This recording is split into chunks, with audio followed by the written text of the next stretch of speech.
নমস্কার বন্ধুরা, প্রবাসী পৌলমীর একটি নতুন ব্লগে তোমাদের সকলকে স্বাগত জানাই। আজকের ব্লগটা আমি মেঘলা আকাশ দিয়ে শুরু করলাম। বেশ ঘন কালো মেঘ হয়ে আছে, খুব সুন্দর লাগছে। তোমাদের সাথে শেয়ার না করে একদমই পারলাম না। আমাদের আজকের ডিনার মেনু ছিল পিৎজা। পিৎজা বানানোর জন্য প্রথমেই নিয়ে নিয়েছি টমেটো কুচি, ক্যাপসিকাম কুচি, অল্প কর্ন, যেটাকে আমরা সুইট কর্ন বলে থাকি, পেঁয়াজ কুচি, লঙ্কা কুচি, আর এই দেখো সেটসের একটি চিকেন সসেজের প্যাকেট। এই চিকেন সসেজটি আমরা আমাদের এখানকার লোকাল দোকান থেকেই এনেছি। এটি ননভেজ। তোমরা চাইলে ভেজ পিৎজাও বানাতে পারো। তার জন্য এই সসেজের পরিবর্তে তোমরা ছোট ছোট কিউব করে পনির ইউজ করতে পারো, তাতেও টেস্ট বেশ মন্দ লাগে না। এই দেখো নিয়ে নিয়েছি একটা চিজের বড় কিউব, যেটি আমরা গ্রেট করে দেব, আর নিয়েছি পিৎজা ব্রেড। একটা প্যাকেটে 3টে ব্রেড ছিল, বেশ নরম, তুলতুলে এবং টাটকা। তৎক্ষণাৎই আমরা নিয়ে এসে বানিয়েছিলাম। এই দেখো বন্ধুরা, আমরা জিপ ব্যাগের ভেতরে কর্নগুলো ছাড়িয়ে ফ্রিজের মধ্যে প্রিজার্ভ করে রেখেছি। এতে জায়গাটিও কম লাগে এবং খুব ভালোভাবে অনেক দিন কর্নগুলি টিকে যায়। এখনকার ব্যস্ততম জীবনে আমাদের প্রায় সব কিছু জিনিস ফ্রিজেই প্রিজার্ভ করে রাখতে হয়, যেমন মাছটি, মাংসটি, কখন কোনটা খেতে লাগে। এখন তো আর আগেকার মতো বাবারা যেমন আমাদের 10টার সময় বাজার করতে যেতেন, তেমন তো আর হয় না। তাই আমরা সব কিছুই প্রায় বলতে গেলে ফ্রিজের মধ্যে প্রিজার্ভ করে রেখে দিই। তাই জন্য আমার মনে হয় ফ্রিজটি একটু বড় হলে খুবই সুবিধা হয়। কিন্তু আমরা জানো তো, যখন প্রথম এসেছিলাম তখন আমরা জানতাম না। আমরা ভেবেছিলাম দুজন থাকবো, ছোট ফ্রিজ হয়ে যাবে। কিন্তু জানো তো, আমাদের একটু সমস্যাই হয়, কিন্তু কী আর করা যাবে। কিন্তু তোমাদেরকে আমি বলছি, যদি তোমরাও নতুন কোথাও শিফটিং হওয়ার প্ল্যানিং করছো, তাহলে তোমরা পারলে একটু বড় ফ্রিজ কেনো, তাতে তোমাদেরই সুবিধে হবে। এই দেখো বন্ধুরা, তোমাদের সাথে কথা বলতে বলতে আমি মেয়োনিজটা দিয়ে দিলাম। জানো, এই নর্মাল মেয়োনিজের থেকে এই মেয়োনিজটা দিলে আমার যেন মনে হয় একটু বেশিই টেস্ট লাগে, তাই আমরা সবসময় এই মেয়োনিজটাই নিয়ে আসি।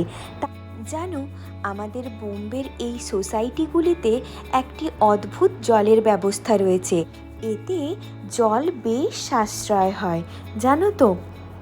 যেমন ধরো স্নানের জল, তারপরে ধরো আমরা যে সমস্ত সবজিপাতি যেগুলো আমরা ধুয়ে থাকি তার জল, সমস্ত জল এখানে রিসাইকেল হয়। সেই জলগুলি আমরা আবার পুনরায় ইউজ করতে পারি। বেশ পরিষ্কার হয়, কোনো সমস্যা হয় না। তোমাদের সাথে কথা বলতে বলতে আমার পিৎজা বানানো প্রায় কমপ্লিট হয়ে গেল। আমি আজ এই পিৎজাটি তোমাদেরকে আমার নতুন এয়ার ফ্রায়ারে করে দেখাবো। তোমরা চাইলে তাওয়াতেও করতে পারো। তাওয়াটি একটু প্রিহিট করে নিয়ে তারপর পিৎজাটি দিয়ে একটা ঢাকনা দিয়ে দিও। আরামসে 15-20 মিনিট পর তোমাদের পিৎজা রেডি হয়ে যাবে।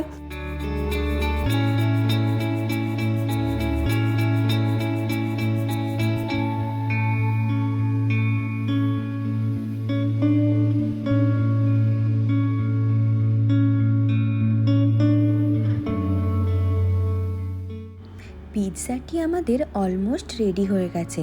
এবারে আমরা একটি মেস ট্রে নিয়ে সেটির ওপর পিৎজাটিকে দিয়ে এয়ার ফ্রায়ারে দিয়ে দেব।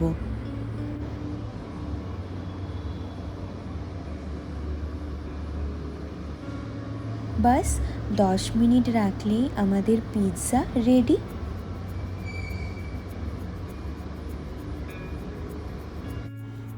পিৎজাটি রেডি হয়ে গেলে আমরা তারপর দিয়ে দেব অরিগানো চিলি ফ্লেক্স।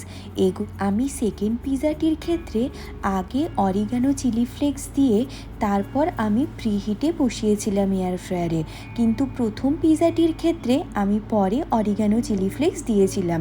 তোমরা তোমাদের মতো করে দেবে, তবে দুই রকমেই টেস্টের কোনো হেরফের হয় বলে আমার মনে হয় না।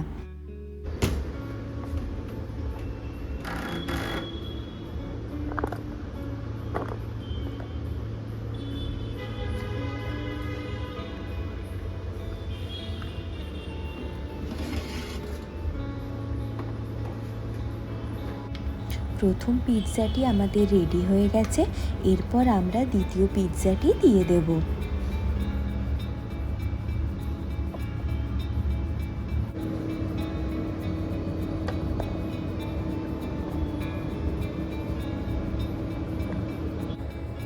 আপনাদের সাথে একটি জিনিস আমি শেয়ার করি। এই দেখো, আমি একটি বক্স কিনেছি, এটি আমি ফ্রিজে রেখে দিই। এই ধরো সকালবেলা অফিসের খুব চাপ থাকলে আমরা এই বক্সে রাত্রিবেলা সমস্ত সবজি কেটে রেখে দিই, তাতে আমাদের সকালবেলা কাটাকুটির ঝামেলা থাকে না। আমরা আরামসে সকালে ঘুম থেকে উঠে চটজলদি ব্রেকফাস্টটিও বানিয়ে নিতে পারি এবং লাঞ্চের জিনিসপত্রগুলো আমাদের হাতের কাছে রেডি থাকে।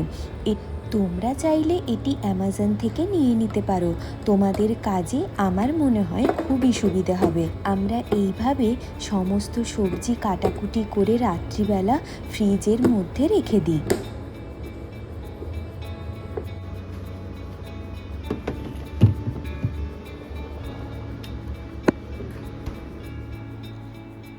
রাত্রিবেলা আমি চিয়া সিড 2 চামচ ভিজিয়ে রাখি, তারপর আমি সকালবেলা তার মধ্যে গাজর কুচি এবং বিটের কুচি দিয়ে একটি ডিটক্স ওয়াটার বানিয়ে নিই।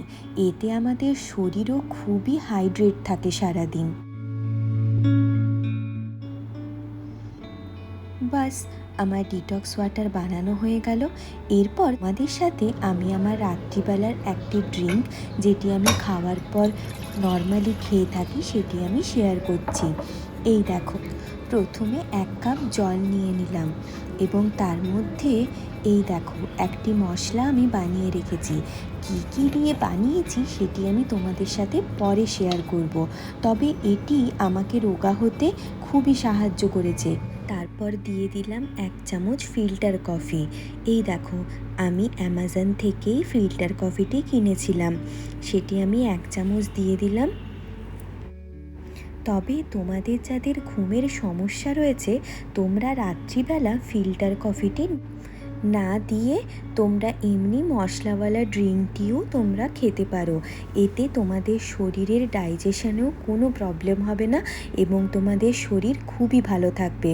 আমি কিছুদিন পর তোমাদের সাথে আমার এই ডায়েটের সব কিছু জিনিস শেয়ার করব খুবই ডিটেলসে।